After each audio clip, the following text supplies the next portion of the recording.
সময় আরেকটা দিক যে প্রশ্নটা দুবার এলো, একবার এলো হচ্ছে 2015, আরেকবার এলো হচ্ছে 2017। স্যার কোশ্চেনটা কি? কোশ্চেনটা বলছে কোন মোগল সম্রাট তোমার পর্তুগিজদের হুগলি থেকে তোমার বিতাড়িত করেছিল, এক্সপেল মানে হচ্ছে বিতাড়িত, এক্সপেল করেছিল? উত্তর হবে আমাদের শাহজাহান।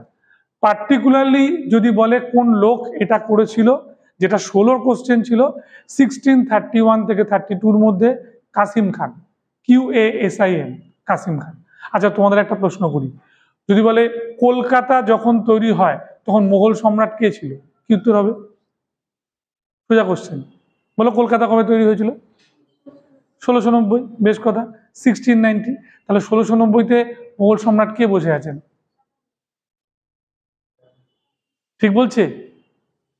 খুব ভালো করে ভাবো। শাহজাহানের ডেথ হয়ে যায় 1658-এ। 2015-র কোশ্চেন দেখো, এই কোশ্চেনটা দিয়েছিল, শাহজাহানের কবে ডেথ হয়েছিল? শাহজাহান অ্যাকচুয়ালি মারা যায়, তার শারীরিক ডেথ হচ্ছে 1666, আর মেন্টাল ডেথ হচ্ছে 1658। কেন স্যার আপনি মেন্টাল ডেথ বলছেন? তার কারণ শাহজাহানকে ঔরঙ্গজেব বন্দি করে রেখে দেন, তার রাজপাট তো হাতে নেই, তার রাজপাট এলো কার হাতে? ঔরঙ্গজেবের হাতে। তাহলে 1690, ঔরঙ্গজেবের মৃত্যু 1707, তাহলে 1690 মানে ঔরঙ্গজেব। এইটা